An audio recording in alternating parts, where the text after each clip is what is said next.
Hey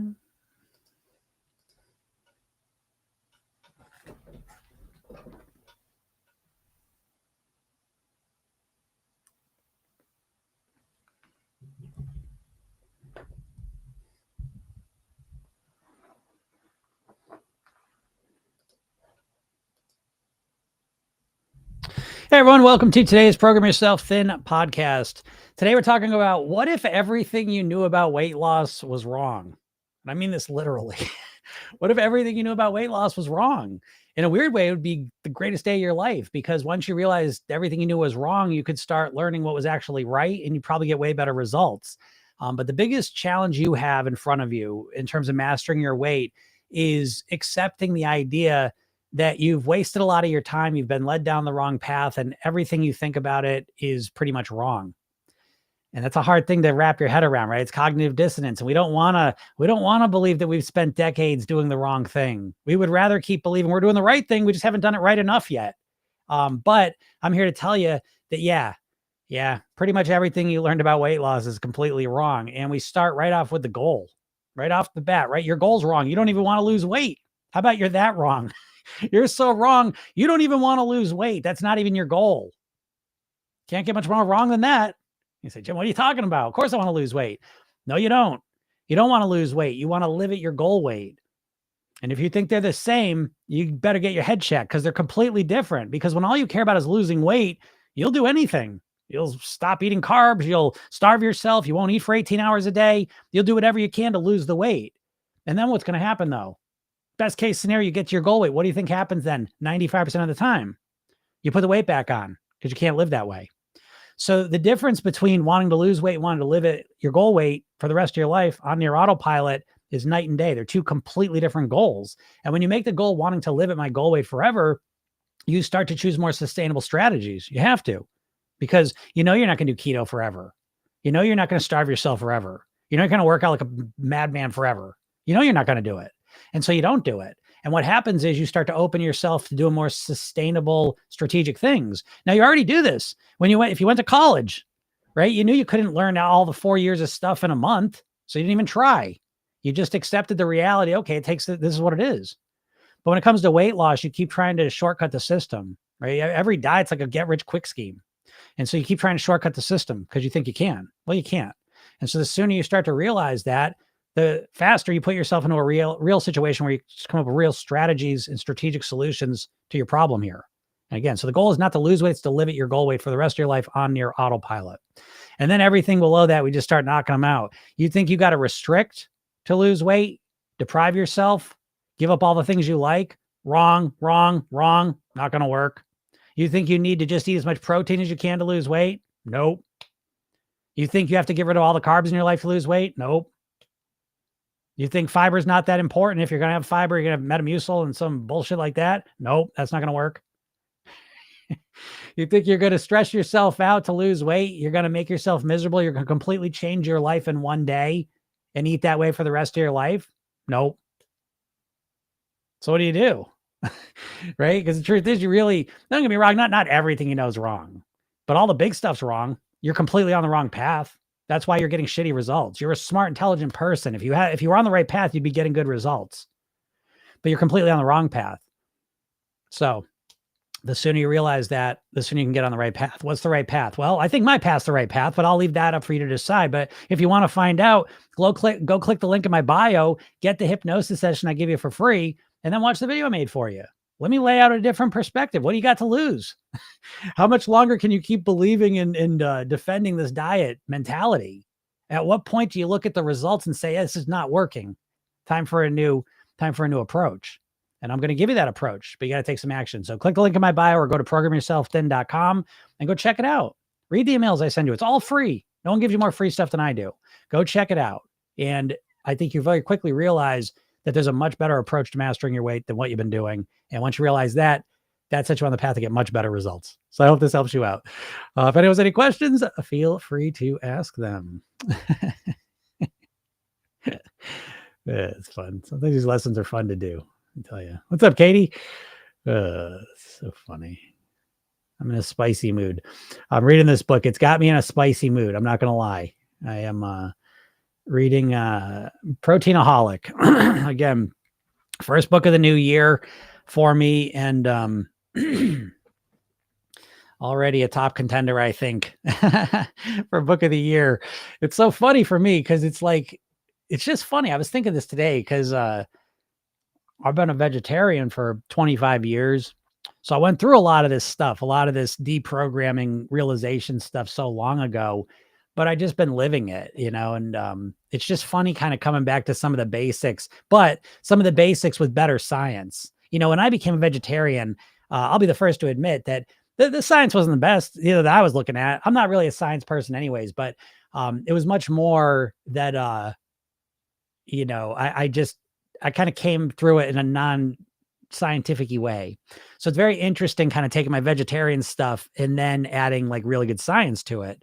And it's very interesting. So what I get out of this book so far, it's just another take on what I kind of deal with every day. And I say this all the time as a hypnotist, that I always thought as a hypnotist, I was going to hypnotize people to help them lose weight. But what I've come to understand is it's way, way, way more about dehypnotizing people. It's much more about bringing people out of the trances that they're in. And I've talked regularly about you all being in a diet trance. And this book's just one more example of it. And the whole protein myth is, it's just funny. It's stuff that I've known for a long time, but I love the framing of it in this book. I think it's a great book. And I recommend it for all of you because I can almost guarantee you're all subtly being influenced, subtly to explicitly being influenced by this protein myth. And I've really seen it put this way. I got to say, like, I really haven't. Now you got to understand, I've lived 25 years of people asking me where I get my protein from, So I guess to some degree, I kind of tuned this out for a while. So it's funny kind of coming at it with a new eyes and just from a different angle. It's very interesting. But, and again, I don't talk a lot about like the nuts and bolts nutrition aspect on the podcast anyways, I do in the program a bit, but, it's funny. It's funny. It's not funny because it's sad because it's, again, for me, this is all serious stuff, like, again, I don't think a weight is just weight and wearing bathing suits and skinny jeans. I think of it as literally how long you're going to be alive and your quality of life while you're here. But it's crazy. I've always wondered that, it's just so crazy how we could have our diet completely transform in 50 years. We've been eating kind of relatively the same type of way, for our whole evolution on Earth. And then all of a sudden, 50 years would completely change our diet. It's crazy, right? How's that happen? And then you get to weight loss and it's like, oh boy, the weight loss stuff, what people think they have to do. It's not that, I think the part of the book that's really getting me is the cognitive dissonance piece, and cognitive dissonance really is this idea that, we put, if you've all been dieting for 20 years, say 30 years, you've had 30 years of dieting bullshit in your head. And a lot of that dieting bullshit has been protein based, from Atkins to paleo to carnivore to keto. Right? Like that's been really one of the main primary tracks of a dieter. And so, this, we all know this. And you can learn new stuff about how protein's not what you thought it was, and it's not the answer you thought it was. You can look at your own results and realize it's not what you thought it was.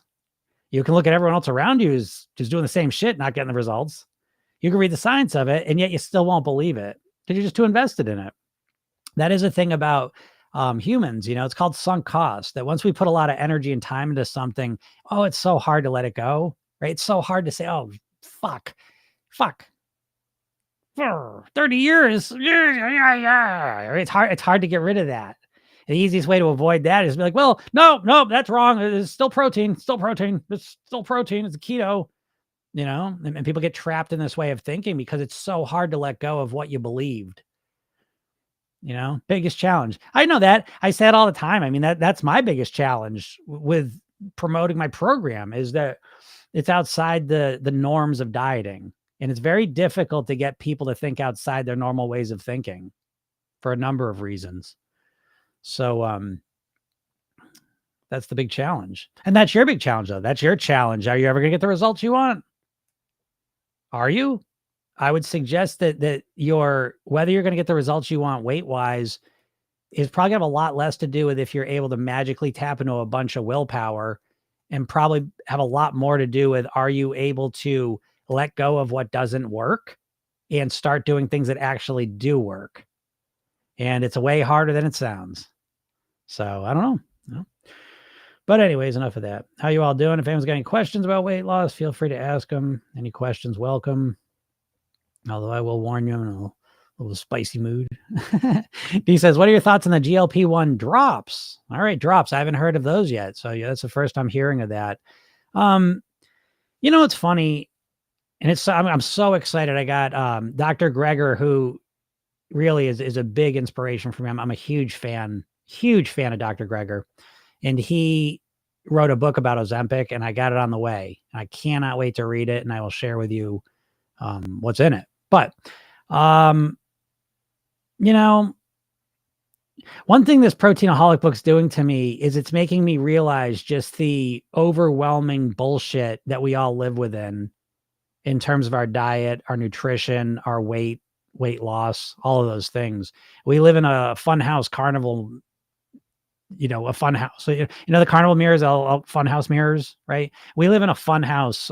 We're completely surrounded by a fun house mirrors in terms of when we think of weight loss, health, diet, all of these things, because from birth and reinforced through society on multiple levels, we're just surrounded by bullshit.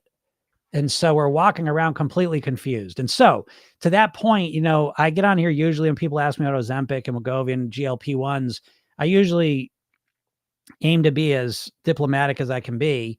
And I continue to be, because I think for some people that don't want to put the actual work into changing their mindset, lifestyle, and eating, I think the GLP-1 is probably your best bet. Okay. At the moment. However, I don't consider it. I just feel like I feel like there's so much more you could accomplish, so much more you could experience, so much better results you could achieve from actually doing the work. And I know people get mad about that. Well, I've been trying to do the work for 40 years and I haven't lost weight. Well, yeah, again, what I'm trying to say is that the way you've been trying to do the work is completely wrong. I mean, it's corny, but it's so true that, if you've been trying to lose weight for the last 50 years, you basically been running to the east looking for a sunset. You know what I mean? Like yeah, no chance. And so the GLP-1 is just it's a Band-Aid on top of a open wound. So yeah, if you don't want to take the time to heal the open wound, then I think it's great. But it's not a wonderful solution. Oh, you lost weight. Okay. How's your eating? How's your lifestyle? How's your mindset? How's your health? How's your energy? Yeah, losing weight's going to improve lots of things. So I love that part of it, And for people that have been struggling with their weight the whole time, people that have been obese, people that have been morbidly obese, all the initial benefits are amazing and will continue to be amazing compared to being obese. But I think that there are so many other aspects. And again, I also make the point too that, what I'm talking about here in Program Yourself, then we take weight loss and wrap it in personal development. So in reality, Program Yourself then is really a personal development program. And, it's a bigger goal, So it's the same when I hear about, GLP-1s or the surgeries, it's like, it's a Band-Aid on top of a big problem. And the GLP-1's a good Band-Aid. So is the bariatric surgery for the majority of people. It's a slighter majority than you think, is a solution. But I don't think it's the best solution personally. So again, if you just want to lose weight, and you don't care about all this other stuff, then I think it's great. You could knock yourself out. But I think that there's so much more at stake here than just even the weight. So again, if you're into personal development, then that's probably, you'd be interested in what I'm saying. And if you don't give a shit about personal development, all this stuff, you just want to lose weight, then I think the GLP-1's the way to go, at least at the moment. We'll see how it turns out though. Again, it is kind of new. Romel says, boss, I love your way to master the weight. Well, thank you. I appreciate you saying that. Yeah. I love it too. I was thinking that even weight mastery, you don't hear that phrase very much. And that's what I'm talking about. Weight mastery. Cause I know people on the medicine, even on the GLP-1s, it's not the cure all that they market it to be either. I think it's important to understand that. For example, a lot of times people on those medicines don't feel great, because it makes you feel full all the time. And so, it's very powerful medicine. We'll see what it ends up doing long term, but it's they kind of, again, we live in a society where medicine is, we've been conditioned for decades now just to think medicine's going to cure it all. But again, when we go to a deeper level and realize that what caused the problem in the first place, maybe we should deal with that, because maybe weight's not the only problem. Fuck it, I don't know. Sometimes I get tired of talking about it, if you can believe it. But yeah, but what are all your weight loss issues? What are people dealing with today? What are people thinking about weight? Are you struggling? Are you doing well? Here we are in January, right? January is supposed to be the new year, new me, new month, all this stuff. Is that how it's going for you? Are you struggling? Finding it hard considering the GLP-1? What are you thinking? I don't blame people for thinking about the GLP-1, because I know most people, their options are diet, GLP-1, surgery. That's why I get on every day to try and spread the message that there is another way. It's a mindset-based way, where when you, strategically start to influence and take control of your mindset, your lifestyle, and your eating, it's a pretty powerful way to change your weight and your health, and your happiness. But no one even thinks of that.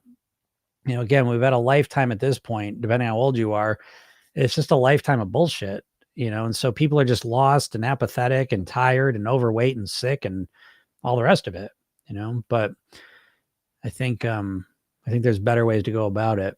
That's for sure. But where are you all at? People trying to lose weight? Are doing it? What are y'all doing? Just restart the keto plan?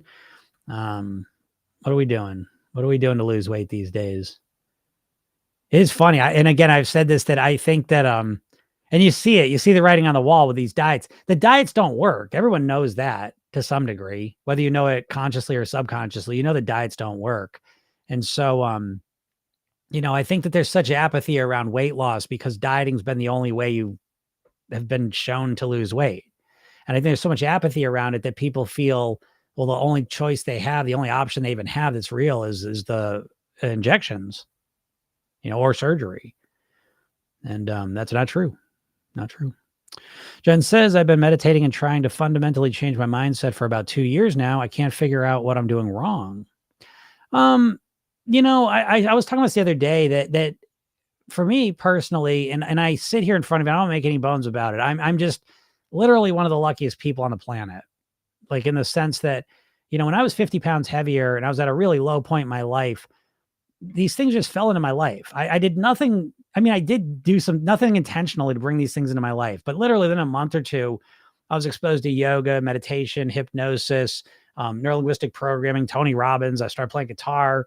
But it was a real, just literal 180-degree change. Just crazy. And so what I've come to learn, and primarily through the martial art I did, was Jeet Kune Do. Bruce Lee actually did a martial art, and NLP, neuro-linguistic programming. And both of those were philosophies where they would, like Bruce Lee would study every single fighting system possible: martial arts, fencing, boxing, kung fu, everything. And he would take what worked, discard the rest, in service of creating his own one-of-a-kind system. And so that's what I learned. And NLP is very similar. They would study all the different methodologies, all the different therapies and modalities of change work, and take what works, discard the rest. And so it was a philosophy above all else. And so for me, just thank God, 19, that's the path I started walking. And so I have found if we just try and meditate, it probably is not going to do it. If we just try and do yoga, even, probably not going to do it. If we just try and diet, it's not going to do it. I feel like we need a holistic, comprehensive system. And that's why even Program Yourself, then again, it's that system. And it's in Program Yourself, then we follow the weight mastery pyramid: mindset, lifestyle, eating. And it's all in service of creating a one-size-fits-one weight mastery plan. So, again, just meditating, it's not going to do it, because it's not about, I think, and it's almost like meditating in some ways is it's almost like the idea of like intuitive eating. Like, you got the answers inside of you. I don't think you do. Just to be honest, I think you got a lot of bad programming inside of you, honestly. And I think the meditation and intuitive eating concepts help, but I think you need new outside information so you can kind of transform what's in here. And I know that goes in the face of a lot of people, but yeah, it's like, let me put it this way. It's like, if I sit you in front of a piano and say, okay, now learn the piano by yourself. Well, could you do it? Maybe, But wouldn't you be much better off if you had a great teacher and some system that you're actually learning from? Right? Right? Does that make sense? Or let me take it one step further. I tell you, okay, learn Chinese by yourself. Oh, you got all the answers in you. Do you? Do you got the answers of how to speak Chinese in you? No. So where does that line, you know what I mean, go? So if we're messed up in the head, which I was messed up in the head. Did the meditating help? Oh, absolutely. But it helped because it helped quiet me down and become more sensitive to what was going on in here mentally, emotionally, physically. And then I could use all the good things I was learning to make those changes. Would meditation help by itself? Yeah, I think so. But I don't think it would have brought me to where I'm at now. No way. So I think bringing stuff from the outside is important too. And I think, one modality of change I think is very detrimental. I'm not a fan of that. I like to study lots of different things and I learn from all of them and I start to notice patterns of what works. Um, and so I read the Dispenza books and have been trying to implement his practices. Last year, I got into the best shape of my life. I fell off the wagon and I'm back to binging and I'm trying to get back there. I'm just so disappointed in myself for gaining weight back after working so hard. Yeah, Jen, I get that. I totally get that. And that's literally your story is the reason why I do this for free every day. Like literally that's the reason, because it's not the people that just can't lose weight that's most heartbreaking to me. It's the people that actually do put all the work and effort in and then put the weight back on. And Program Yourself Thin, even right from the beginning, I talk about weight mastery, because anything in your life you're going to do for a while, you're going to have ups and downs with it. And Program Yourself Thin is very unique because the whole program is built around the Program Yourself Thin technique, the redo rehearsal technique. And it's the first thing you learn. And it's built there for you to use for when you make mistakes, because you're going to make mistakes. And I think a lot of times we get ourselves in this mindset that I'm going to lose the weight and then I'll be thin forever. I'm going to follow Joe Dispenza's stuff and I'm going to be this transformed person. You may be transformed, but you're still going to you're going to have good and bad days, good and bad times. So to me, I was just literally talking about this yesterday. It's like we have this subconscious sense of improvement where it's like, I'm going to start here and I'm going to have this straight line of success up to here. And it's never like that. Success lines are trends. Success lines and I don't want to say failure lines, but backsliding lines, they're never straight lines. They're like this. There's ups and downs. So even when you're improving, there's down pieces of it, but you're still improving on a trend line, but you're still feeling down.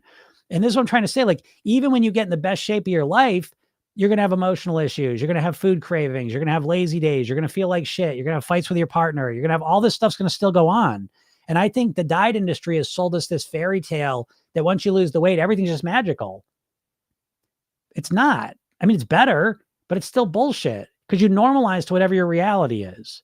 I've been at the same weight now for 30 years, one blip 12 years ago. And it's like, I got good days and bad days. I got the same bullshit I was dealing with. I got a better level of health and I'm happy with my weight, but we normalize and my life's still full of bullshit. Yeah, good stuff too, right? But I think sometimes, when we get into, and I love Joe Dispenza, by the way. So I think he's great.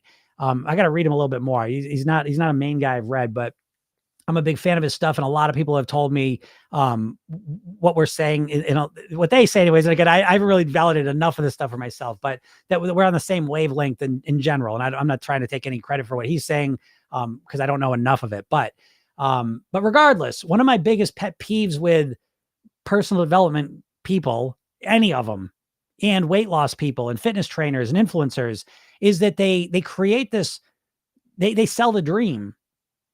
And I get it. We got to, you got to sell the dream to sell your program and get people hopeful and motivated. And I get that piece of it. But again, on this podcast, I take the no bullshit oath. And I'm letting you know that losing weight doesn't make your life perfect. So that's why, to me, Program Yourself Thin is built around the redo rehearsal technique, because you are always going to make mistakes. You are always going to have bad periods of time. You're always going to get into funks at times. I'm not saying you're always going to be feeling like shit. I'm saying that for the rest of your life, you will have ups and you will have downs. And that's that. You will eat well, you will eat bad. That's that. I've never seen the opposite of that. Very rarely. I'm sure it exists somewhere. It ain't me. I got ups and I got downs. And so I think that a lot of times when we get into something, we have this idea that I'm going to shoot to the stars and everything's going to be magical from that point on. And as soon as things go dipping, we have no strategy to deal with it. And that's why Program Yourself Then is built around the redo rehearsal technique, because I think you need to have a strategy that you can enact when things start getting tough. Because they're going to get tough sometimes. My eating fluctuates. My weight fluctuates a little bit.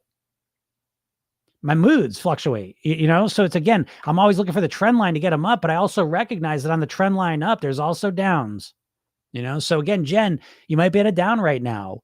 The disappointment, though, I will tell you, is not helping you get back on the up. So I get it, though. I know you're disappointed, but, and I get it. Yeah. Gaining the weight back and working so hard. See, that's the worst part to me too. And it's like everything you're saying, I can hear that diet mentality. It's that all or nothingness. So in Program Yourself Then, we're not all or nothing. We're all or something. Because again, again, dieting, what do you do in your diet? You go to all mode, right? I'm not eating any carbs. I'm not going to eat for 18 hours. I'm going to work out every day. Yeah, great. For a little while, you're going to do that.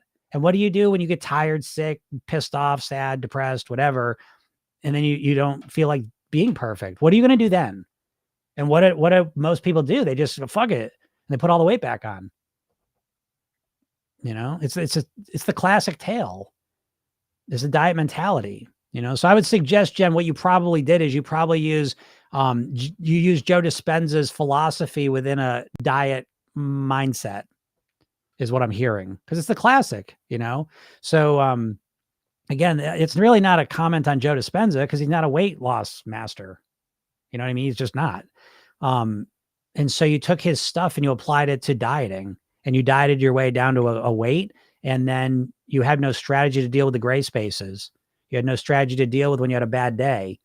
And you had your first bad day, and then you started freaking out. And then that freak out led to more bad days. And then you started to feel more disappointed and more upset with yourself, and that led to more bad days. And right back to your regular weight. And that's why I say the redo rehearsal technique, the ability to think in gray spaces. Again, in my program, the mindset piece, right? And again, I don't think I've never seen anyone explain the mindset in this way, whatever. But to me, there's 6 categories of mindset I take you through. There's a weight mastery blueprints, right? And what I do is I take you through the mindset, lifestyle, eating piece of it. And so the mindset one is 6 categories. Motivation. Do you know how to motivate yourself at a high level? Most people do not. Do you know how to shift your self-image? Because your weight is really a reflection of your self-image. The weight set point that I always talk about? That's your self-image. What do you think about yourself? Do you really think you're thin and healthy, or do you think you're an overweight person who's just dieted down and pretending to be thin? Habits. Do you know how to neuroscientifically, strategically influence your habits? Replace the bad ones with good ones. Emotions. Do you know how to deal with your emotions in a genuine way without needing food? Thinking. Do you know how to think like a thin, healthy person? Questions to ask, what words to think, what focuses to have. And then finally, maintenance. And that's the big one for you, Jen. You never learned how to maintain. You learned how to lose weight. You never learned how to maintain. And that's the diet mindset in a nutshell, is that you're obsessed with losing weight, and you never were obsessed with living at your goal weight for the rest of your life on your autopilot. And that's where Program Yourself Then comes in. Completely different focus. And the ability to live at your goal weight for the rest of your life on your autopilot, one of the key parts of it is being able to manage mistakes, times of stress, times when you can't be perfect in all with what you're doing. And living in that gray space, being able to do something, never going back to nothing, always doing something. Even when you're feeling low, you still got something's going on. And of course, the way you do that is you have to master your habits, is a big part of it. And then those other things. Hope that helps out. But again, if you want, I don't know if you're in my world, and this is for all of you, but if you're not in my world and you want to go deeper into what I'm saying here, go click the link in my bio and sign up for the hypnosis session I give you. It is free. Watch the video I made for you. It's free. Read the emails I send you. They are free. Tracy says, down 12 pounds, but stalled. I feel too anxious to keep losing weight. Yeah, no, I get that too. I'm a big believer that your weight loss foundation needs to be one of calm, peaceful relaxation. And I don't think you got a chance in hell, any of you, of losing weight long-term if you're stressed out. And most diets stress you out even more. As I say, weight loss for most people feels like an endurance test. You ever seen the endurance test? They put a person on a treadmill, the whole thing, they're measuring everything. Go as long as you can. As long as you can. And there's always an end point. Always. You can only go for so long. And most people approach their diet as if it's an endurance test. Let's see how long I can do this. And so, yeah, the anxiety, you're down 12 pounds and then you stall out for a week or two. Oh my God, I'm doing all this work and there's no weight's coming off. And it's like grind you down to a pulp. So I get it, Tracy. So again, that's another example of, again, program yourself thin. One of my favorite moments was someone was about to sign up for the program. They go, I'd sign up. I want to sign up today, but tomorrow it was Thursday night. And like, I want to sign up, but tomorrow I got some friends coming over for the weekend and I don't want to start a meal plan tomorrow. I said, well, I got good news for you. There's no meal plan here. There's no meal plan. You'll start tomorrow with a 5-minute hypnosis session. That's how you'll jump into the program. You'll relax. You'll calm down. You'll get good stuff put in your head. And then we'll slowly and strategically change your mindset, lifestyle, and eating. But compare that to your first day on a diet. Is it relaxing? Does it feel good? And I know the answer. I don't even know you and I know the answer. The answer is a no. The answer is your diet stresses you the fuck out. That's why you don't do it. Why do you think you're not doing your diet? Is it because you don't want to lose weight? Or is it because your diet reduces your quality of life? It sucks. Even though you lose weight. That's how shitty your diets are. So I feel bad for you, Tracy. I get it. Down 12 pounds. I don't even know how you did it. Again, to me, down 12 pounds, I don't even respond to that. Like I'm happy for you in one sense, but I'm sad for you in another sense, probably because how'd you lose 12 pounds? Most likely you restricted a bunch of calories. You counted a bunch of calories. You stopped eating carbs. You stopped eating for 18 hours a day. You probably did something that was, and I say, oh, it's extreme. It's not extreme because extreme gets more and more. We keep pushing the realm of what extreme is. But again, you know what extreme is? Extreme is when you don't want to do it. Let's just use that. So it's like if you lost weight by doing shit you really don't like doing, I'll just call that extreme because you're not going to stick with it. So what's the point? So, I lost 20 pounds. Well, how? How long? That's always the question I ask. I hear, I lost 40 pounds. Like all dieters here, I lost 40 pounds. A dieter goes, how'd you do it? How'd you do it? What the fuck do you care?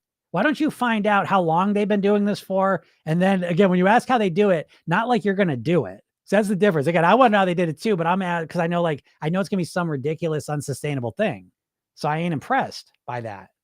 Don't get offended by that. I'm giving you the keys to the kingdom. You all are so impressed by fast weight loss. I'm impressed by long-term weight loss. And therein lies the difference of why I've been at the same weight for 30 years and you're probably struggling with your weight more than anything else. Is that you're obsessed with fast weight loss. Well, how do you achieve fast weight loss, folks? Simple question.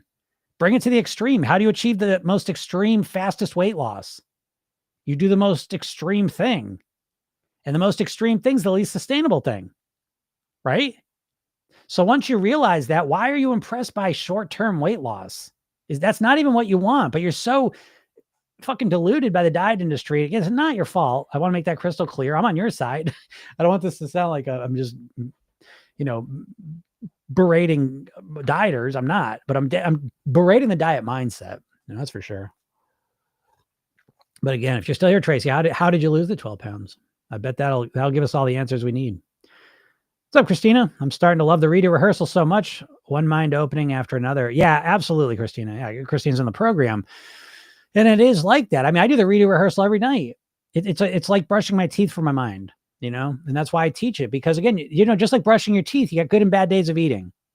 Some days you eat more sugar, some days you eat less, right? You always got toothbrushing to kind of bring you back to zero to some degree, right? When it comes to eating, you dieters think you're going to get to a place where you never have a bad day of eating. You live in talk about Delulu. It's straight up delusion land. Dieters are the most deluded motherfuckers on the planet. Like literally, they're just absolutely delusional. Again, not your fault. You've been hypnotized since a child to think about dieting in that way. So I don't blame you for it, but I'm pointing it out that dieters are absolutely delusional. And, so what are you going to do? What are you going to do when you have I won't have a bad day. I'm really focused now. I'll never make a mistake. Okay. How many times have you said that, dieters? How many times have you dieters said, now I'm going to start my diet. I'm just going to go, what, from day 1 to day 1,000 perfect? Because what are you going to do when you make a mistake? What's your strategy? Program Yourself Thin is literally built around helping you when you make a mistake.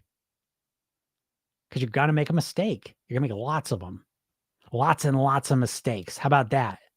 Oh, I don't want to listen to this anymore. Ooh, this guy's negative. I don't want to, he's hurting my fairy tale that I like to believe. Yeah, because you hold out for this fucking fairy tale that one day you're going to what? Just be a perfect eater? I mean, are you fucking 4 years old? Yeah. So funny. Good job, Christina. Yeah. So funny. I was thinking today, I haven't even argued with a dieter, and it's been months now. I don't know what I have to do. I got to go into like an intermittent fasting group or something, or a keto group. I'll go into a keto group, try and pick a fight. He says, a few years ago, I lost a lot of weight. It took about 6 months, but still wasn't happy. I gained it back. Yeah. Then that's there you go, D. I appreciate you saying that, because I mean that's what you all experience. You know, again, your weight really is not the North Star. I know y'all think it is. Y'all think, oh, I lost the weight, everything's gonna be amazing. It won't be. Why do you think 95% of people that lose weight on a diet put it back on? Do you think it's because they get there and everything's magical and amazing and they're so happy and everything's great? Is that what you think? What sense does that make? Yeah, you lost a lot of weight. It took about 6 months. So if you lost a lot of weight in 6 months, I know you did something extreme. So yeah, no wonder you put it back on, because you weren't happy, because that way of living sucks. That way of living, folks. Okay, here's the thing. You go on an extreme diet. And by the way, keto's fucking extreme. Not eating carbs is I know this because I've been hating on keto since I started this podcast. And now I'm hating on it even more. Tell me keto's good. Please, someone, come on, do it. Someone tell me that's the great way. Please tell me keto, carnivore, Atkins is the way to go to lose weight. Where are you at? I know you're out there. Come on, hit me with it. Hit me with the keto's the best way to lose weight. Hit me with you got to reduce carbs to lose weight. So I would bet D did something extreme to lose weight. And what happened is it was a reduction of quality of life. It sucks. You didn't like doing it, but you were losing weight. So that kind of masked it. And then you lost a bunch of weight, but now you still got to live that shitty lifestyle. And now all of a sudden you just come face to face. Well, I don't like living this way. And then you put the weight back on. Tell me if I'm near explaining what happened. Am I close? Am I close without even knowing?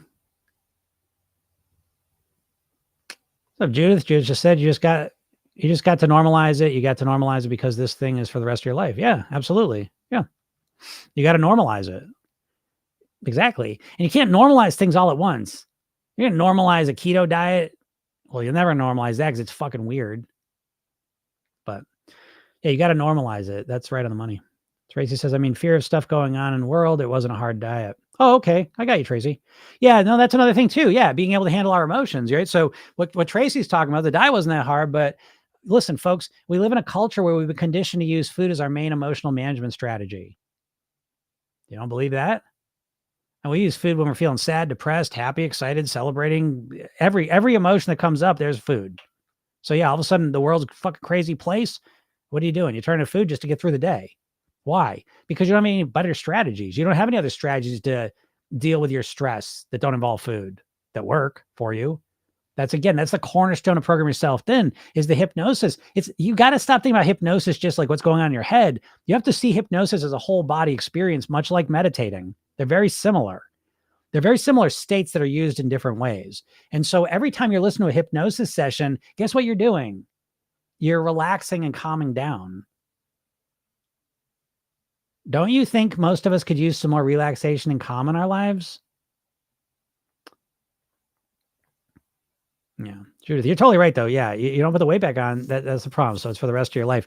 And people, the idea of wrapping around the rest of your life eating keto is terrifying because it's gross, So you don't want to do it. Spicy Jim on a Friday. That book's got me spicy. I'm really feeling it. I'm feeling that book. It's got me all fired up. Might even change the way I even talk about these podcasts. Kind of like closet vegetarian I don't talk about enough. Oh, there we go, Ken. Yeah, I'm glad you said that. Actually, I want to screenshot that. Yeah, Ken's in the program. He says, yeah, for 4 months, my family constantly comments how relaxed and stress-free I am. Yeah. Again, that's a great skill to have this day and age because most Americans are chronically stressed. Lane says extreme in all areas of life isn't a good thing or idea. Agreed. And slow and steady weight loss. Can't wait to see where I'm at in a year. Oh, God, Kent. Kent's the master, I swear. I don't know, Kent. If I ever redo my PYT coaching certification, I think you're a natural. Consider. I don't know what you do, but. Penny says, I lost weight on Monjuro. Now I'm struggling with weight gain. I'm still on Monjuro, but gaining. Okay, Penny, I'm sorry to hear that, but here we go. There we go. And this is what I don't want to fucking hear. I told you, I just said this a second ago. The thing that really just gets me, gets me in my gut. It's just like, is when people lose a bunch of weight and then put it back on. And I don't care if it's just dieting, surgery, the injections, because you think you got an answer. You're like, oh, thank God. It's not the fucking answer. It's never the answer. These medicines aren't the answer. I know it's not. I want to be supportive for you all. Like I want to, if you want to do them, do them. I'm still here to support you. I work with people on the medicines, but I don't think so. It's not the right answer. As someone said, I heard a doctor say, this is my best description I heard of the GLP-1s is you're in quicksand sinking in a hole. And the GLP-1 is that someone throws you a shovel. I mean, you kind of dig yourself out a little bit, right? As you sink, slow the sinking down. It's not fixing the problem. The way I always look at it, you got a gunshot wound. You've been shot with a cannonball in your belly and someone gives you a Band-Aid and puts it over it. Oh, okay. The hole's gone. It's a big Band-Aid. The GLP-1s are a big Band-Aid. You got a big hole in your gut. And it's like, hey, here's a big Band-Aid. Hey, look at me. Hey, I'm back. I'm fine. Well, yeah, except for that fucking cannonball hole in your stomach. And that's kind of how I think of it. I'll be honest. Because I don't think, listen, if you've been struggling with your weight, I don't think the problem is just that I don't think it's just your hunger. I think that's a big part of it. I think it's your mindset. I think it's your lifestyle. I think it's your eating. Well, I'm not hungry anymore though, Jim, and I don't eat as much. I mean, listen, maybe I'm crazy. I'm a yogi. You know what I mean? So for me, I'm a weirdo inside out. You know what I mean? More context to things, but maybe I'm weird like that. I'm sorry, Penny. I feel bad for you. But these things happen. I mean, it's not a real solution. These fucking GLP-1s are not a real solution compared to what? I don't know. Is Paula here? Paula's in the program. And she actually, I'm not going to go into her details, but whatever. You know what? Because I watch every day. I'm watching and helping people master their weight. And I'll take weight mastery every day over any other solution. Because even people on the medicines, I know, because I talk to them all the time. And I'm not saying everyone. I know a lot of people on medicines, oh, I feel great. Hey, that's fine. I'm talking about overthinkers, people that think a lot, those are the people that I work with. People that think a little bit more than the norm. Those are the people I work with.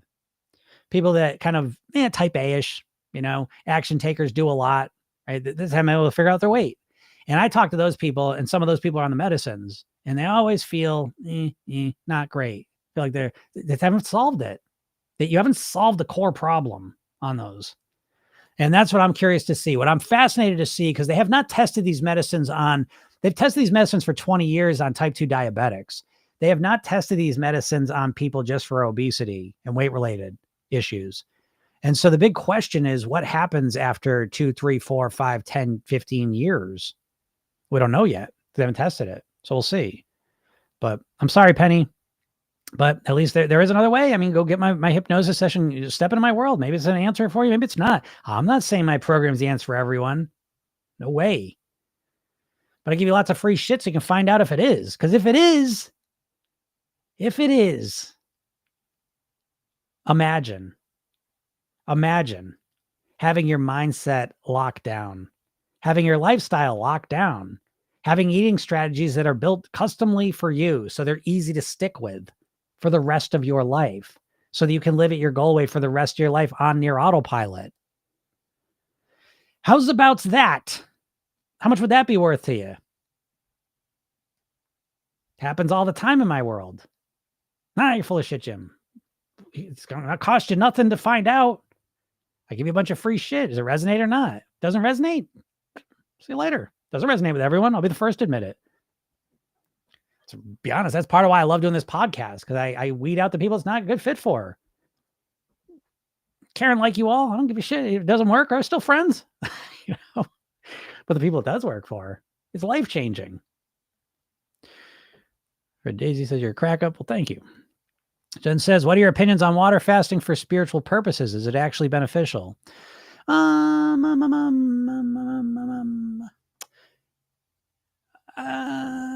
Sure. I mean, I've water fasted. I did the master cleanse a couple times. I was real into it. I did all that shit. I was a raw foodist. I was real into yoga. I mean, I did all sorts of stuff.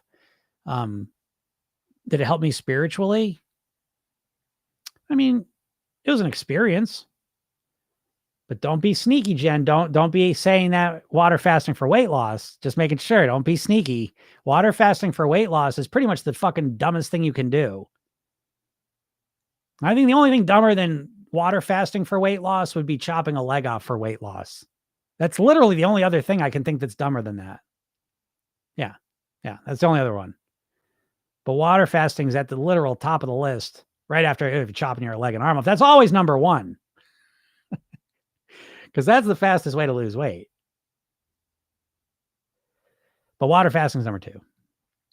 But yeah, water fasting for spiritual reasons, sure. I think clearing your body out, you know what I mean? Just getting rid of foods, rising above the physical realm. I think there's something to that. I think, you know. But don't be sneaky. Don't be sneaky. Don't be saying it's spiritual just because the back of your mind you want to lose some weight. Don't do that. Especially you, Jen, especially after what you've gone through.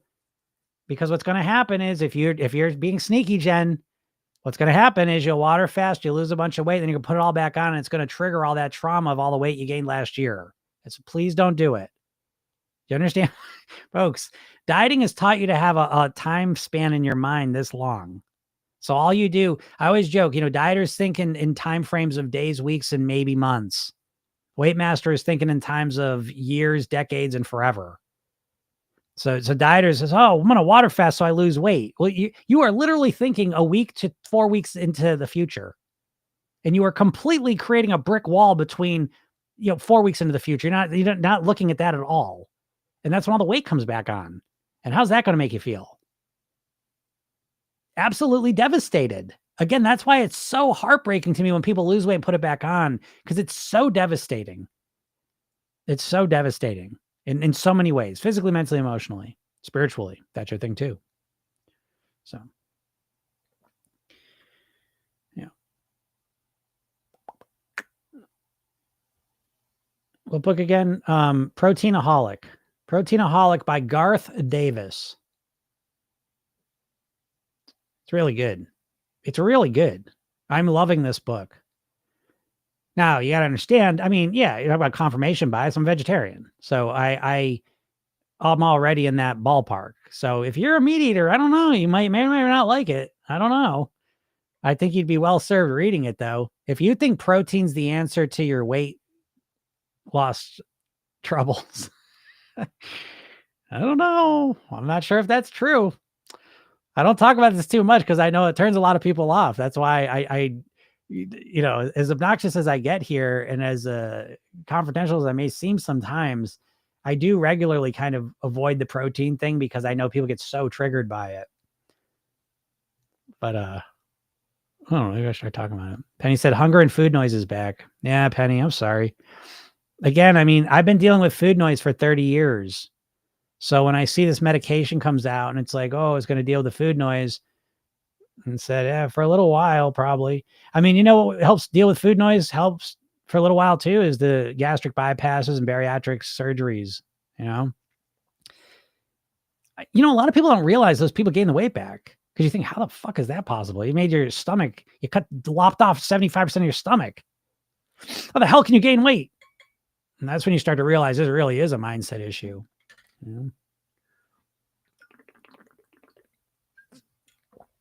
Yeah. I mean, again, I think a lot of people, food noise, they have no idea what they're really talking about with the food noise thing.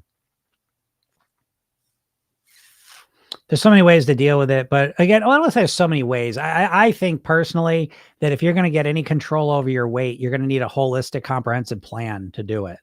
I don't think there's any one solution. I don't believe in that at all. So I don't think one diet, one workout, one injection, one surgery. I don't think there's ever one thing that's going to fix your weight problem. I think you need a holistic, comprehensive approach. Again, mindset, lifestyle, eating strategies that are custom built for you. You know, I'm sorry to hear that, Penny, because I know it's devastating. I know it. Penny said, I tried everything. Everything's all in caps. I don't remember seeing you in Program Yourself Thin, unless I do know a Penny who's in the program, but I don't think you're her. And I know it's not, because you wouldn't be talking like that. But you haven't tried everything. So uncapitalize that everything. You've tried all the diets and you've tried the injection, but you haven't tried a mindset-based approach, which is important to understand, because when we start telling ourselves we tried everything and nothing works, we start to believe that our body's broken and nothing's going to work. Right, Katie? It's not true. It's not true. As far as I've never seen, again, it's a big world out there, 8 billion people. So I can't say for every single person, but me personally, I've never worked with a person who has not reduced their calorie consumption over time and not lost weight. And how do you do that? Well, again, it's a more holistic approach. It's not just cutting calories out and starving yourself or just relying on an injection. It's a more nuanced, holistic approach. But you're not alone either, Penny. So at least know that too. There's different bodies. Bodies respond differently to those injections. But again, Program Yourself Thin is designed to meet you where you're at. It's not like my program is not like I tell you what to do, because every single weight loss program out there is just telling you what to do. Right? Every diet just says, eat this, do this, do this. And then you're left on your own to be like, well, how do I get myself to do it? Well, willpower, just follow it. You really, come on, don't you want it? Just do it. No pain, no gain. Come on. I know it's hard. Just do it though. That's the message you get over and over again. There's a bullshit message. You never learn how to run your brain. That's why I say uncapitalize that everything. You don't know how to run your brain. You don't know how to set your lifestyle up to support you so that you don't have cravings all the time, so that you're nourished, so that your body feels good, so that your mind's calm and quiet, so you have eating strategies that are custom built for you that keep you satisfied and comfortable at the weight you want to be. You haven't tried any of that. So again, uncapitalize that everything. Oh, I feel like I'm a guinea pig with maintenance. I mean, you're not a guinea pig with maintenance. You're like literally, you're just trying to make it up as you go along. Like again, maintenance is always treated as an afterthought in the weight loss world. And you're never, again, Program Yourself Thin, we start day one, we're focusing on maintenance from day one, because again, the goal is to live at your goal weight forever. So we start with maintenance. Dieters go, I'll get to my goal weight. And then what? And then what? They're just going to maintain it. It never works. So I don't know why they keep thinking that's going to work, but they do. What's up, Vicky? Vicky said, I've had to change my relationship with food 80-20 in order to manage my weight with a couple of moderate blips over 25 years, but minds and a lifestyle are also integral for me. Yeah. Mindset. It's funny, Vicky, I just had someone write to me and they reminded me so much of you because they were a 25-year weight loss, that club, whatever. I forget what you told me that thing was called, but they're in that club. It's so funny. And they wrote to me. I had to write back to them, but, yeah, maybe I'll connect you two. You can tell her a little about the program. Would you mind that, Vicky, if I ever sent them over to you just to see if they had any questions of the program? Just curious. Jen says, food noise is pretty rough for me as well. What's your main piece of advice for food noise? The food noise thing, again, it's multi-layered. So I think the first thing in terms of food noise is quieting your mind down. I think the food noise is on top of a noisy mind. I think most people have a very, very noisy mind. I had an extremely noisy mind. So I think the first thing is kind of quieting your body noise down, right? I think a lot of people have inflamed bodies that are just screaming out for help. One of the mantras we have in the program is my body is my baby. And I treat it with respect, or I forget what exactly it is. But if you think about your body is like a child or a baby, and when you think about what you're doing to your body, what you're putting into it day after day, I always imagine it's like your body is just screaming, please, please stop. Please. It's inflamed. It's tired. It's just exhausted because of the shit you keep dumping in it. So I think there's a lot of body noise to begin with. I think there's a lot of mind noise, a lot of negative chatter in your head. I can hear your negative chatter, Jen. I can hear the internal dialogue in your mind, how you talk to yourself. I can hear it, that voice in your head that makes you feel like such a disappointment. I can hear it. So much of Program Yourself Thin is getting control over the voices in our head, because most dieters have an extremely negative voice in their head that is absolutely torturing them. And your body's screaming out because it's like, please take better care of me. So I think those are the two first things we got to get a handle on. And we do that by, again, quieting our mind, quieting our body through hypnosis, helps do that. The words you hear are like soothing, kind of quiets the nervous system and the mind down. Then you start learning new good things to say to yourself. Then we start working on nourishing your body. A big part of the food noise, folks, it's a twofer. Now we're getting just straight to the food noise on the level you think. But again, I want you to understand what I just said, I think is foundational. So I think what I'm about to say doesn't mean shit unless you, again, quiet that body noise, quiet the mind noise down first. But then when we think about food noise, I think it's a twofer. I think a lot of people are eating a lot of ultra processed foods. And you should think of ultra processed foods to some degree, a little bit like substances. I can't say the drugs word because I will get, they'll restrict me here. And so you got to understand that, like when people say, well, how do I stop the white stuff people put in their noses? Like if someone does that all the time, they say, oh my God, how do I deal with this white stuff in my nose noise? Well, the less you do of it, the less noise there'll be to some degree, right? So one of the first things I do is kind of clean up the diet and start reducing the ultra processed foods, the chemicals, the bullshit that they put in them. The other piece is to start putting nourishing nutrients into your body. People have this sense that if I don't eat enough calories, I'm going to be hungry. Oops. Oh shit. I lost Instagram. Sorry, Instagram. We have this idea that if you don't have enough calories, you're going to be hungry, right? But guess what other things send you a hunger signal? When you're dehydrated, when you're not getting enough nutrients. When you don't get enough nutrients in your body sends you a hunger signal. When you don't have enough hydration in your body sends you a hunger signal. Why? Because most of history, we ate a lot of our hydration. Whole natural foods have a lot more water content in them. So if you want to deal with the food noises, oops, sorry. Yeah, I just lost her, but yeah, so that's how you deal with food noise. Penny said, I'd love to work with you. Yeah, go check out the, if you're really serious, I mean, geez, Penny, if you're, if I don't know how much you must have invested in Monjuro, but yeah, I mean, my work, I think is a much higher return on investment. So again, click the link in my bio or write to me if you want to work. Like if you're really serious to work with me, I have, obviously I got the program. I got a hypnosis program I offer now. I get the mastery program. And then I got coaching, which is the highest level, the most value I can offer you. Okay, so I was a vegetarian for 9 years and stopped because I couldn't get as much protein as I was told I needed. Yeah, that's funny. Again, the protein thing, I'd never thought of it to this. I always joked around like, who do you all know that's ever needed a protein deficiency test? How many protein deficiency tests have you all taken? Right? And the answer is probably 0. So anyone that if you're eating enough calories, you can't be protein deficient. How about that one? So that's probably a mistaken belief. And I said, I tried a mindset-based approach, honestly, but not yours.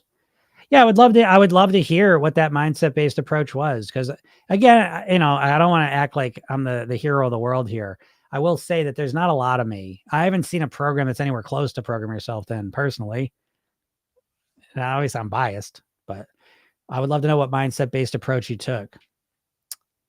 Don't tell me Lana's there. What's Lana's? What's that 3L something lifestyle? I don't think you'll ever find a program that's as comprehensive as mine. I've been obsessed with this shit for 30 years. I've been doing this professionally for 20 years. I had almost 6,000 private weight loss sessions. I made an AI clone of myself from just the last 2 years of material, and it was 14 million words about weight mastery. I am obsessed with this stuff. Katie, I'm calling you out a little bit. Christy said, my sister-in-law did a juice cleanse for 10 days, lost 11 pounds and gained 8 back by the weekend. Yeah, right? And what's the point? Again, if you're just doing it for some spiritual reason, hey, knock yourself out. But I don't know. Penny, do you work with people in Scotland and in the UK? Yeah, I worked with a lot of people in the UK, especially UK. Boy, it's really, talk about very like a sister country. I work with a number of people in UK and Australia. I find out US obviously most, in Canada I kind of say similar, but yeah, then after that UK and Australia. So and if you do decide to do the coaching, I think the coaching calls end up being somewhere around like 8:00 your time, if that's something you want to do. But again, go to my bio, click the link, get the hypnosis, and watch the video. I would say watch the video and see if it resonates with you. You know, because again, I'm not here pitching the program. I don't give a shit if you buy it or not. And I do prefer that people put in a little bit of work to see if it's a good fit for them. You know, so that way you don't waste anyone's time. All right, get through all the questions. Sane says, I'm an emotional eater, smoker. Yeah, most people, I think everyone's weight issue comes down to being an emotional eater, right? Because what's the opposite of being an emotional eater? If you just ate to nourish your body, you'd eat enough to nourish your body, then you'd stop. So I think all weight issues pretty much come down to emotional eating. So the thing to remember though, is that, you know, don't stop being an emotional eater. Start learning how to deal with your emotions genuinely. You know, you're emotional eating for a positive reason. You're emotionally smoking for a positive reason. It has a negative ultimate effect, but in the moment, it serves a positive function.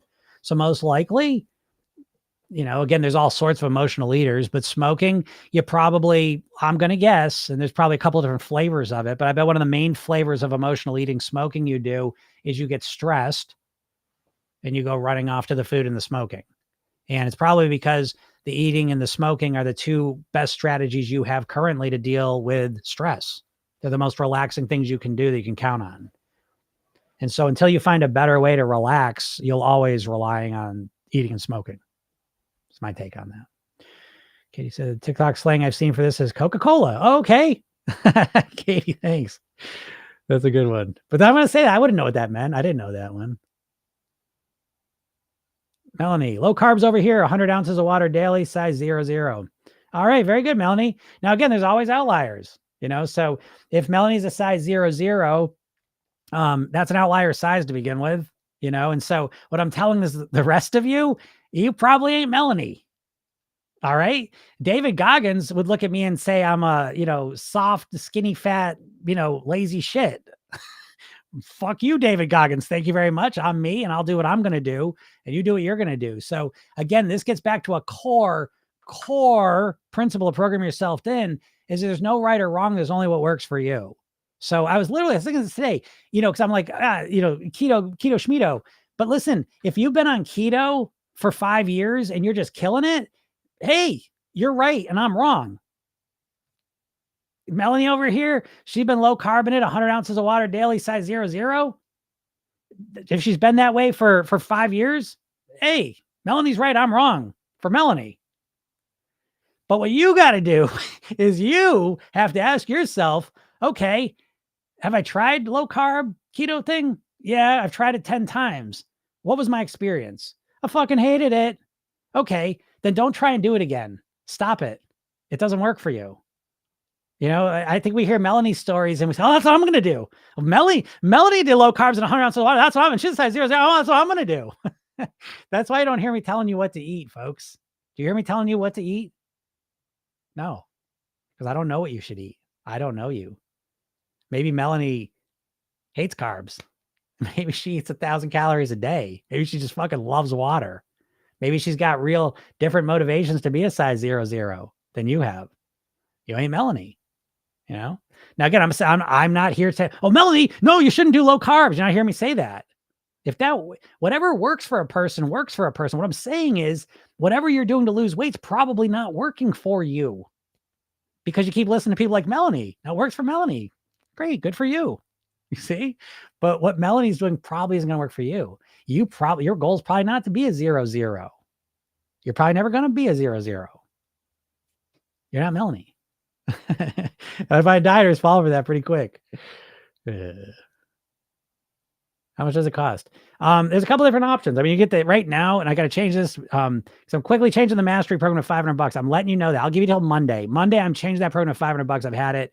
I've decided that if I'm going to work on that level with people, they got to invest some more. But that right now, you can get the hypnosis only programs $100.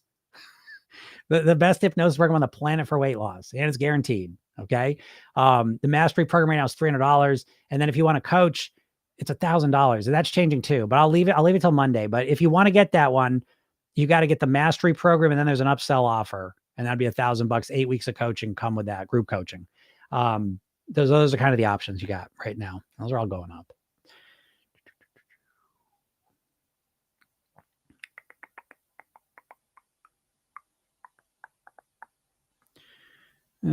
Melanie says, all my life. Oh, okay. Well, there we go. You know, and there you go. See what I mean, folks? Yeah, and again, I God bless you, Melanie. I'm happy for Melanie. This has nothing to do, like, I'm happy for her. But what I'm saying is, and we do this all the time. It's been a little less lately, but dieters, you go into such a fast trance that the induction, the fastest induction for a dieter to put them into a hypnotic trance is to say, I just lost 30 pounds. I'm a size 0-0. How? What'd you do? Tell me what you did. Tell me what you did. And it's like you have to get context. So Melanie here says, all my life, all her life, she's been a 0-0. So if you're 100 pounds overweight, what are you going to learn from Melanie about weight loss? Nothing.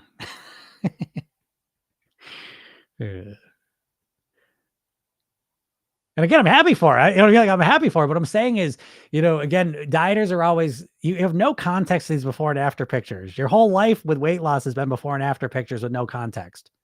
You have no context of where they started. You have no context of what happened to them a year after that picture was taken, and it's like, that's what I'm trying to tell you. And what happens is, not only that you don't have the context, but you don't realize you don't have context. So you always, that the saddest part of the dieter for me, this is the reason I'm here again, is that the dieter ends up beating themselves up. I know right now there are some of you that hear Melanie's story and now say, oh man, why am I such a fucking lazy piece of shit? Why can't I be low carb and drink 100 ounces of water a day and be a size 0 like Melanie? Why am I such a piece of shit? And you're so mean to yourself. That is literally that's the reason I'm here. Is it's like you've got a life to live. You got this beautiful life to live, and you're spending most of it feeling like a piece of shit because of your weight and your inability to change it. That's why I'm here. That's why when people that lose the weight and then put it back on, that's why it hurts me so much, because I know you feel so shitty about yourself, and I don't want you to. My father died at 54 of a heart attack, so I'm here for 2 reasons. I want you to live as long as you can, and I want you to have the best quality of life while you're here. And dieting is not doing that for you. And that's what I want for you. So again, I'm thrilled for Melanie, but at the same time, you're not Melanie. I'm not David Goggins. And that's fine. Do you understand? But the problem starts when you say, well, I should be like David Goggins. Oh, yeah, he's right. Jim, you should, hit the gym more. Come on, stop being such a little fucking baby. Come on, stop giving into the pain. Come on, Jim, push yourself. I ain't that person. But I realize that, okay? And you all aren't Melanie. So again, let Melanie be Melanie and you be you, right? So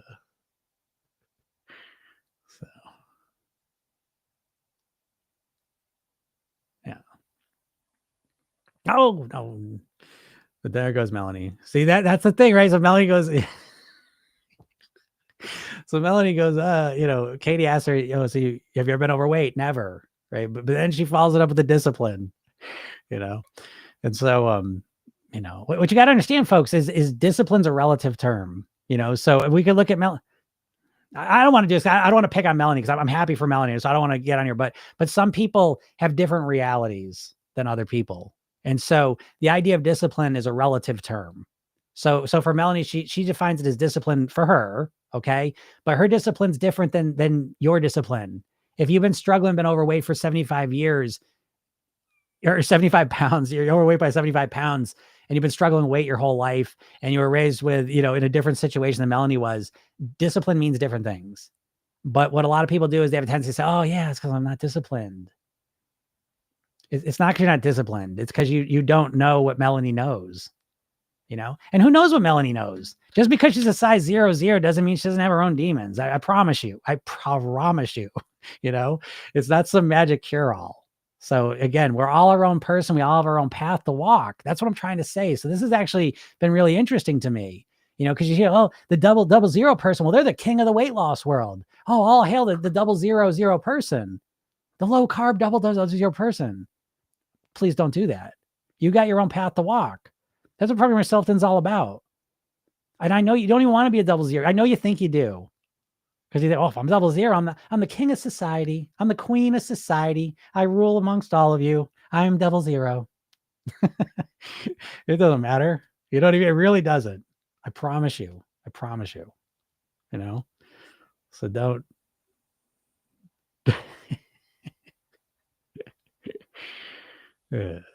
So funny.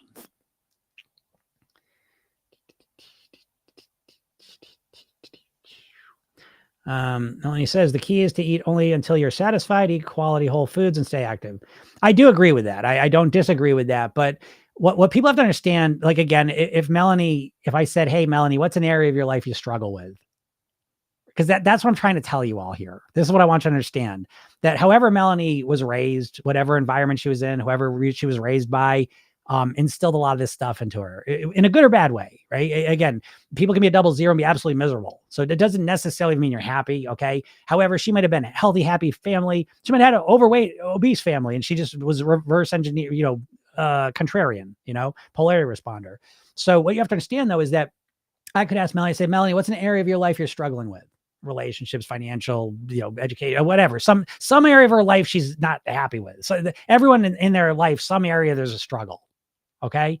And so I would say, oh, what's that area? And I said, listen, you just need discipline. She wouldn't have the discipline in that area. This is what I'm trying to tell you. And this is what I don't like about the diet industry, because I could just say what to do. And that's the problem. I could just tell you I could just give you my meal plan. Or just do this and you'll lose weight. That's not the problem. The problem is you don't know how to get yourself to do it. And we would look at, oh, well, she's 00. She can do anything. I promise you there's things Melanie wants to do in her life that she's unable to achieve right now. She struggles in some area of her life. And I could say to that area, oh, no, just do this. No, you just need more discipline in that area. You just need to focus and pay attention. And she'd be like, what? Well, I've tried that.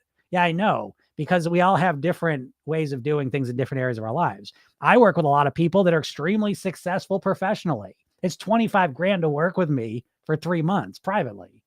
So I work with extremely intelligent, successful, action-oriented people that are overweight. They have a lot of discipline.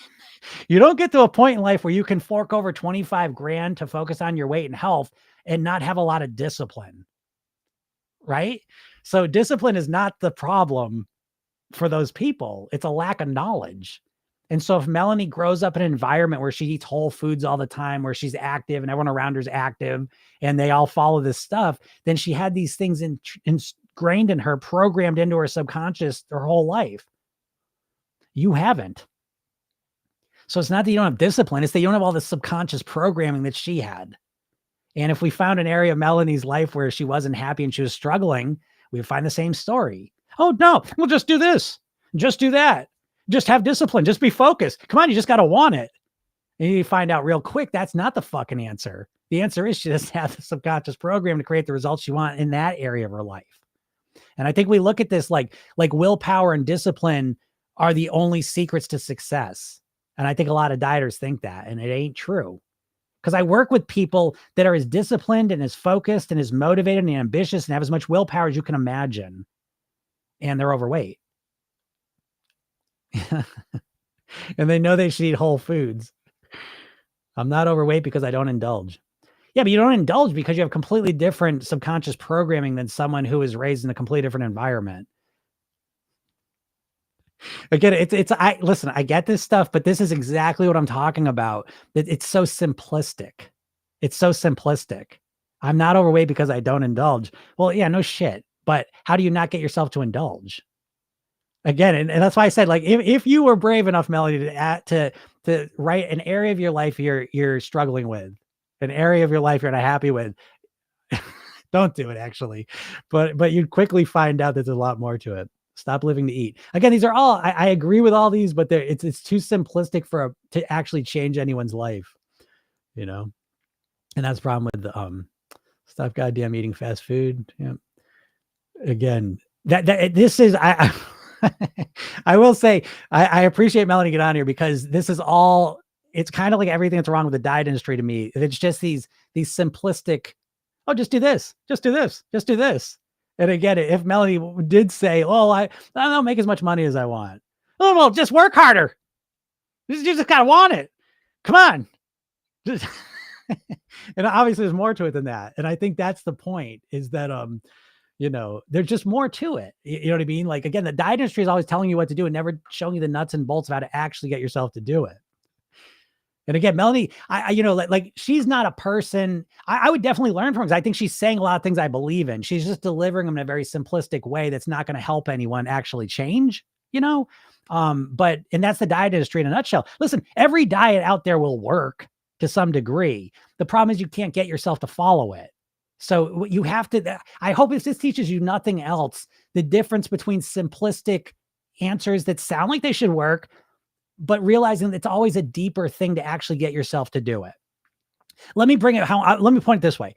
You, Melanie even, right? And Melanie's got a lot of discipline, so maybe she can do this, but we all know how to write, right? You can write with your hand. You could write letters, words, a whole page you could fill up with words and thoughts that you have, right? You know how to write. You know everything there is to know how to write. You could teach a person how to write. You know it so well, right? You know it so well, but can you do it with the other hand? Why not? You know how to write, right? So why don't you do it with the other hand? Do it. Do it with the other hand. Come on, let's see it. All you have to do is, you know how to do it. Just tell your other hand how to do it, right? Do it. Let me see it right, Melanie. Write with the other hand. Come on, let me see it. Why can't you do it? You know how to do it. Come on, just do it. You ain't doing it, right? Why not? Why not? Because behavior is fucking more complicated than we think. It's not about just being told what to do is not enough. And if Melanie, with all her discipline, was raised in a different environment where she was constantly surrounded by fast food, everyone eating fast food, everyone celebrating with fast food, every time you get sad and depressed, you got fast food, all her discipline probably wouldn't mean shit.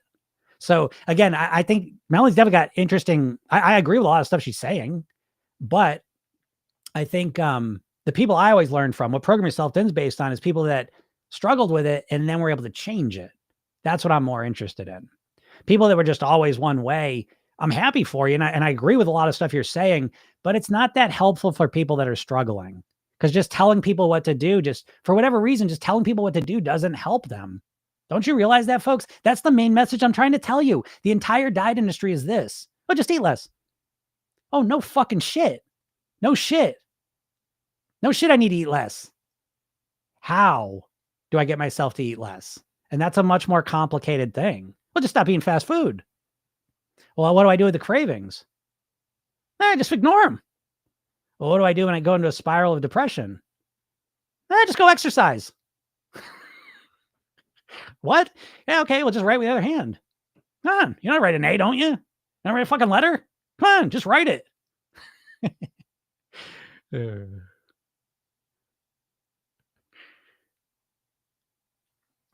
Yeah, Melanie says you're right, but we Americans don't know when to stop eating. True.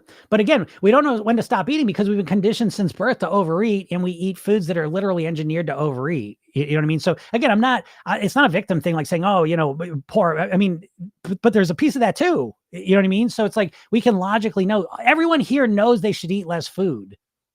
It's not a question of knowing that or not. It's not a knowledge issue. Well, it's not a nutritional knowledge issue. You all know you should eat less food. You don't know how to get yourself to eat less food regularly. Whereas Melanie has this subconscious programming to do that, and she's had it her whole life. She's privileged. It's a privilege, right? Because I can almost guarantee you, from what I'm hearing, that you were eating whole foods this way, that you had role models around you that ate lots of whole food, that did active things, that dealt with their emotions genuinely. You know what I mean? You had different role models than other people. And so you learned to be different, you know, but now you take a lot of that for granted. And now you think anyone can do it just by being told that stuff. And that's just more to it. Again, back to the handwriting example. Yeah, discipline thing's unfair. I would never struggle with weight. It is true. It's true. Yeah, Melanie says, I don't diet. How I eat is lifestyle. Yeah, I agree. I don't diet either. I haven't dieted for 30 years, but I had to transform. I had to transform. I always knew I had to eat less. I had to eat better. I knew that shit all the time, but I had to transform my subconscious programming, how I thought about a lot of subtle things to actually get myself to do it regularly. That's my message. And I think, again, it's kind of the point, like if you read what Melanie's saying and you're like, holy shit, I fucking never knew that. I never knew any of that stuff. Like you go home today and you tell like your partner, like, oh my God, I've been struggling my weight all this time. Melanie is like, I just stopped eating fast food. I just have to stop eating fast food and I just need more discipline.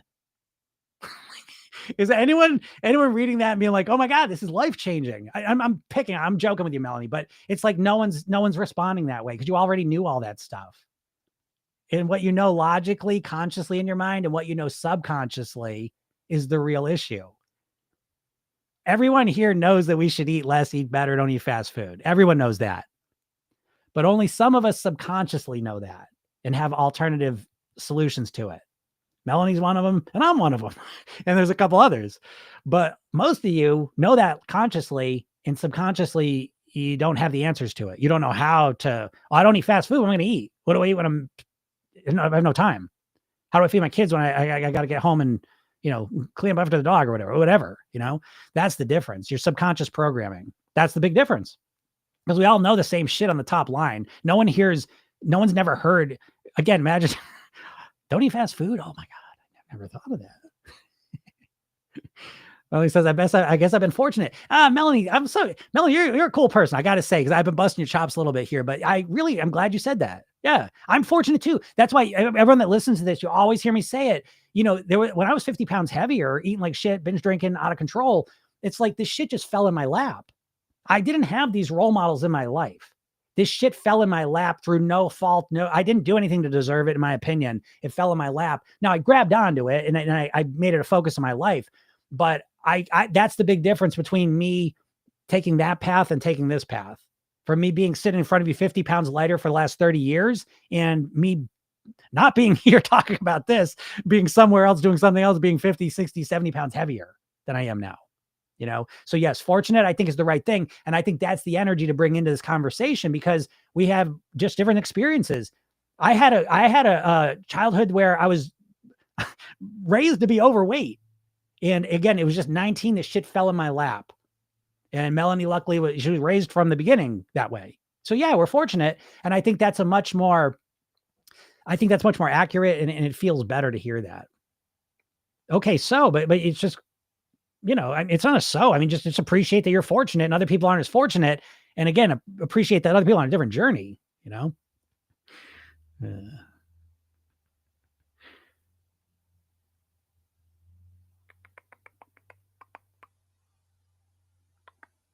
FB says, I'm interested. When should we sign up for the new 8-session group? Now. You sign up now. Because the way that works, the 8 weeks of coaching, and again, the way I'm suggesting you do it is save $1,000. Okay. Because it's going away Monday. Is go to programyourselfthin.com, get the mastery program. It's $297, and then there's an upsell for the coaching, and that gets you 8 weeks of coaching. The best investment you'll ever make. The best, I promise you, it's the best value in weight mastery, weight loss you'll ever see. Lisa says, I love your way of thinking. Well, thank you. I appreciate you saying that. I appreciate y'all listening. Lisa says, no role models here, gained and lost 7 times. Lisa, I know the 7 times. I think you were the 75 pounds, right? Do I remember that right? Again, we do. Listen, it's all about role modeling. You know what I mean? You speak English because you were raised by English speaking people. You grew up in China, you speak Chinese because you're raised by Chinese speaking people. And when you're raised by people, my dad, the greatest guy, I mean this, I know people say this sometimes. My dad was like just one of the greatest guys ever. I mean, people love this guy. He was just so generous and funny and awesome and nice and caring and all the greatest things. However, his hobby was eating. He was literally known as an eater, and he was obese, and he had gout, and he had gallstones and kidney stones and heart issues and all sorts of stuff. And he died when he was 54. So it's like, as great of a person as he was a horrible role model to have with the eating side of it. And when I was a kid, like, I wanted to eat like him. So I remember I used to eat like this, even like weird shit, like back in the day, like steamers and lobsters, and I just want to eat and eat and eat. I want to be like dad. And I always say this, like, one of the hardest parts of my journey wasn't even like the initial parts of changing behavior. The hardest part for me is I'd been thin for a number of years at that point, and it was like wrapping my head around the idea, like, I'm not going to be like my dad. Like, I'm going to reject this core part of who he was. I'm not going to be like that. I know I sound weird, but that was like one of the hardest parts, like, to really master my weight, to like really stay here and really like plant a stake in, like, I'm going to be thin and healthy. Like, the hardest part was after I'd been thin and healthy for a while and being like, am I really going to be this person? Because this is not my dad. I'm not like my dad now in one of the most key ways. I know it sounds weird, but I'm just telling you, like, so much of this process, it's the subtleties. It's the subtle things. It's not someone saying, oh, you just got to stop eating fast food. Just eat more whole natural food. Oh, come on, discipline. Like, that's not going to change shit for you. You already fucking knew that. It's these subtle things of why you're doing what you're doing. He says, I currently wear a size 00. 50 months ago, I was a 14. Yo-yo, miserable. Oh, yeah. Yeah, the yo-yo makes you miserable. It really does. Because, uncertainty is like kryptonite for the brain. And when you're yo-yoing, it's such a like disorienting place to live. And of course, we all have a negativity bias. So the negative stuff's like stronger in our mind than the positive stuff. So like when we're yo-yoing, it's a very negative place to be, so I get it. I work with you all. Yeah. You remember? Yeah, I remember that. I remember that one. That's powerful. Yeah. It's impressive insight. I realize you want to be like your dad in that way. Yeah. I mean, but again, it's the work we do, program yourself thin. It's like what Christina just said, that, when you do the redo rehearsal, when you start tuning inwards, you start realizing a lot of stuff that's there, a lot of the subconscious program that's very subtle. The subconscious kind of speaks to you in whispers, and then your core intuition from your gut, it whispers to you. Your higher self whispers to you. And so a lot of times the realizations that kind of move you forward the most are these subtleties, these little things, that make such a big difference. But yeah, it's just part of the path. Anyone that walks this path will have those. I hear it every day in my coaching calls. It's little things that make the biggest difference a lot of times, but because yeah, who would think that? Who would think like that was like something that was contributing? What's up, Lex? Love your lives. Thank you. Appreciate you saying that. Yeah, it's good to be here. I don't know where I'm going to be here. I don't know. Like, TikTok just seems like maybe on the chopping block, but we'll kind of move things over. But pretty soon, eventually, hopefully. I'm still in this weird limbo with this fucking app. It's so crazy. But eventually, you'll be able to get the podcast through there. And then you can always catch me on Instagram and YouTube and Facebook too, just if this already does disappear. But all right, everyone, have a super duper day. It's been great talking to you. If you are new to this world, you can follow me. That's one thing. I post new videos all the time. But make sure you go to my bio, click the link, get the hypnosis session I give you, watch the video I made, read the emails, go check that stuff out. It'll help you. All right. And then this is a podcast. So if you get here, I'm usually here Monday through Friday around noon. Holy shit, I've been here for a while today. And yeah, if you miss it, it's a podcast. It's called Program Yourself Thin. You can go check it out. And yeah. And then if you're really serious, go to programyourselfthin.com, go get the program. Like I said, it is going up. I'm getting rid of that. It's going to be $197 and $500. That's what it's going to cost. But right now you can get it. I'll wait till Monday to change it. There it is. All right, everyone, have a super duper week, and we'll talk soon. Bye.